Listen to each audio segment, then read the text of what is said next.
This is your friendly neighborhood reviewer, Evelyn.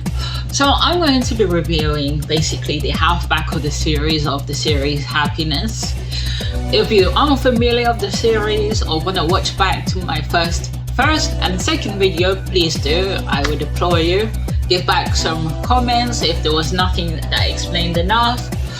So I'm going to be reviewing the end, where the basic thing of the end was a lot of spoiler reviews, but I didn't like the ending. It's kind of like you get a good happy ending but with no explanation, so the happy part of it doesn't really sink into the viewers. So the rest from episode 6 to 12 is just basically how the residents within the buildings, they psychologically de-evolve. It's like they go backwards, and then we get these mob mentality situations happening where everybody's accusing each other that they're infected. And unfortunately, Jo Yi-hoon, he gets infected, but he doesn't tell Hyung-sik because he doesn't want to worry her, and he sees no point to it. He gets affected while she's doing the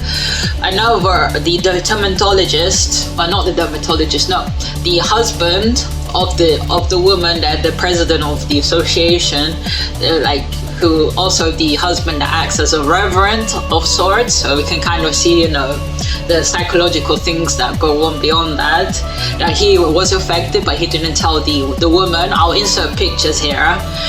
So in that process of tackling the guy, Jo Yi-hoon gets scratched but doesn't say anything. And then we learn that Hyung-sik does have the antibodies for the antidote, and that Han-sik is very, very keen to get her out of the building so they can produce a cure. But Ji Yoo-hoon knows that Hyung-sik won't leave until everybody in the building is safe, including the little girl. So Young, I think the little girl's name was. Please forgive me about the names if I don't remember the names. So they come up with this convoluted plan where they end up escaping the building after they get forced to turn on the emergency lights. And there was another bit of the series that for me, it felt like it got thrown in, because there was this other guy within there that was part of a cleaning group with these other two people, like this guy and this woman. The guy, you'll probably recognize him from Vincenzo as one of the lackeys, or turned, good like bad guy to good guy. And they had this other cleaner guy that wore a mask, goggles, and a cap. The reason he said that because his face was scarred up, so that's why he kept his face covered. We later found out that this guy turned out to be a serial killer, which I found to be so random. What was his motivations for killing people? He was just bumping people left, right, and center, and he didn't give two shits. So he was just killing off people. So in the midst of that, the woman, the president, the woman that wants to be so much president of the Residents Association, goes and comes up with a plan with the serial killer and the dermatologist, Baek Hyun, who plays Hyun, who throughout the series, he's the guy that you want to kill, or Hyo-joo, because he's there scheming, coming up with things. He even tries to affect everybody with the virus since of the green pills, and he even takes the pills when the side woman on the side goes and tries to kill him, tries to bash his head in with a golf club, the same way that he went and took out his other wife. And the side woman is there seducing the attorney, thinking the attorney can give her a load of things, because this woman, I call the side woman, I'll insert a photo here, she knows that Hyo-joo has apparently all his money saved in cryptocurrency, over 5 million, let's say. So she's very, very desperate to find the password to log into his cryptocurrency account. And then we find out that Eugene had the password tattooed on his shoulder with some kind of a weird kind of symbology thing going on. So this side woman and the attorney from the building, they kind of team up together, and the attorney goes and cheats on his wife. Throughout the series, we see that he treats his wife like a piece of garbage, that he only sees his wife as a slave. And then we see kind of who are the bad guys and who are the good guys, the same people. The only same people here is Young-soo, Jung Yi-hoon, And then we have the other bit of the other two residents, like the girl and her brother. Her brother got infected, but like they go and Hyung-sik and Jo Yoo-hin goes and like saves them, puts them, you know, secluded somewhere that the other people won't go to kill him, especially Han-to-sik. And so both of them are saying the brother kind of goes through a development in a positive way. Well, kind of in a positive way. He's still a little bit of a coward. And then we later find out that the brother had developed also antibodies and he didn't, you know, transform fully. So there was, you know, that bit that gets more evident as the series goes on.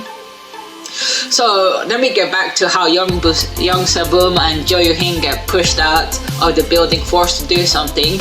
And they all team up and they force the both of them to turn on the emergency generator. And when they do that, the sound will attract all the infected, like, you know, something out of World War Z. Let's see if I can insert a picture here, or maybe a little clip from it to kind of illustrate the point. So they do that, they turn it on, and they end up running like mad, but they don't go through the same entrance where they are because the serial killer's there with a handgun and all the other residents are waiting to kill them. So they decide to go through the different end. They go to a different direction of the building and they end up climbing up to the roof where they had this other infected girl. I'm going to be jumping back and forward because, you know, a lot of the other parts of the episodes was basically, you know, exposing who else got infected, which was the young girl from the convenience store. She also got affected, but she was scared to say anything. Also, the old woman, that's the other people, the older couple, I did explain in the other videos. They don't really show them much at all. Like, they left them there, they were isolating there. And when they found the young girl from the convenience store infected, Hyung-sik and Ji Hyun went and convinced everybody not to touch her, and they left her trapped on top of the building for living in a tent and, you know, seeing how things play about. So back to where I was. They go up to the roof, they tell the girl, open the door, but they give like, because the door was locked with some handcuffs, and Hyung-sik goes and gives the girl like through the gap the key to unlock it. So they end up going through. So now they end up going through all around, and they end up going back to the apartment where the little girl was there, like, can't remember where the girl was there waiting. And also Jo Yoo-hun's partner got shot. I think no, stabbed by the serial killer, because the serial killer went and revealed himself to everybody that he's not who he says he was. So they go and grab the little girl, and with everybody, even the convenience store girl got, you know, they took her with her, and they go back and they all go into the little car and stuff. Even even the sister of the brother that also got infected, but the brother's still in the building, but they take, no, it wasn't the sister, I'm sorry. It was the wife of the wife of the attorney, like, they took her as well, because the wife of the attorney was there, like, looking after the little girl, and she had enough of her husband. She basically threw her ring at the husband, knowing that he went and cheated on her. So there was the wife of the attorney, the little girl, Hyung-sik, Jung Yi-hyun, and also, who else am I missing? Yeah, and the convenience store girl. So they tried to make it out, but Jung Yi-hyun goes and sacrifices himself to stay behind, because there was a part that gets revealed. If you're infected, the other infected don't touch you. It's like, you know, like, kind of like a repellent. So Hyung-sik was left with that option that she had to go, but she made a promise that she's going to return back to the building to save Jung Yi-hyun. So when they get there, like, they go through the car and escape, and she comes out and she tells Han-to-sik and all the army are there waiting for them, that to give her a gun, she's going back in. But Han-to-sik goes and double tranquilizes her this time, because the first time when he tried tranquilizing her, like kidnapping her, it didn't work. So they do that, and they end up all getting back to the building, and then he realizes that her antibodies are like going down, and that they only have enough to make 2 vials of the cure so far. And then we get the real special moment where Boom goes and sees Jung Yi-hoo's mobile phone, like the video message that he left behind, basically him declaring his love for her, and that he was happy that they were living together, that he didn't just wanted to move in just to get a place, that he wanted to live with her. And she ends up with that realization, and she ends up crying, like realizing that she needs to get back there, so on. So in the midst of all this, Han Tok-sek goes through an incredible transformation where all of a sudden he goes and lets Young Se-boom escape, but gives her one vial of the cure while he keeps the other. He goes and gives his wife the other vial. Now this part I got extremely frustrated with. Like, what happened with the wife? They never showed what happened with the wife. Like, you can understand and you could feel sympathetic with Han To-sek, but not really fully. This was the problem with the series. You couldn't really fully get invested with it because there wasn't enough time to develop things. It was like, truly, like, let's call it for what it is. This is like them, exploring the coronavirus in a more, extreme sense, or can we say maybe fictional. God knows with what's going on right now that this could happen, being, martial law. That was another part that was included within, the back end of the series of everything is shut down, we can't get out, and all that kind of stuff. And Young Se-boom has the great escape. She uses the corporal, that female medic that was, Han To-sek's kind of like right-hand person, and she gets her help to escape. But before leaving, she gives the little girl's mother the cure, because the little girl has nobody, and the girl was able to get the surgery that she needed to fix whatever that's the other problem. We knew the little girl was sick, but we just didn't know what type of disease, like maybe a heart disease, something, asthma, God knows what. So the last of the cure is gone. So we kind of, I guess inferred that if she's going to die, she might as well die with Jung Yi-hyun together. So she ends up getting back to the apartment, back to the building complex. She ends up going to where Jung Yi-hoo is. Oh, and there's another part. They do a flashback to the time where Young Se-boom and all the others were kept in the laboratory. They were taking her blood out and all that kind of stuff. Jung Yi-hoo has this great, epic battle with the serial killer, and he ends up turning. And I'll put in a photo here. He ends up turning white eyes, and you're like, oh my god, he's going to become, fully infected, and there's no way back. And he ends up injuring the serial killer, chomps him right at the neck. And then we see all the other residents, what they're doing, and the lady who was married to that reverend, we end up seeing how a real psycho bitch she turned out to be. So, and Jo Yoon-hoo goes and looks her in the bathroom, but she ends up escaping. So there was a lot of, within the series, a lot of back and forward, like what's going on socially within the stuff. And when the flashback ends, we end up realizing that they kept the apartment locked down, but they lifted the martial law in the rest of the city. In the midst of Young Se-boom, being transported to the laboratory, in between, haziness, she ends up seeing life, what's going on. So Young Se-boom goes back to the apartment. There's a little bit of scruffles and stuff. I'll probably put some images to show what was going on. And because when Young Se-boom gets back to the apartment, she ends up finding the sister and the brother together, and she ends up saying, where's Jung Yi-hyun? Where is he? Where is he? Where is he? Like, where is he? That kind of stuff. And she ends up recounting, what happened. And then that's the other thing we're going to put back, is to see the end, what happened. What happened at the end.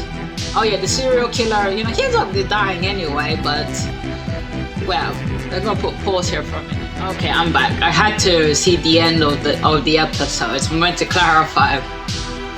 When Young Se-boom goes and finds Jung Yi-hyun, he's in the midst of having another freak out because the dermatologist guy, Hyo-joo and the other woman they're acting psycho, trying to kill each other, and Young Se-boom goes and snaps Jung Yi-hyun out of his mid-transformation, goes and tells him, come back to me, I love you. They end up kissing, and then when they get out, they find the serial killers there, with the gun.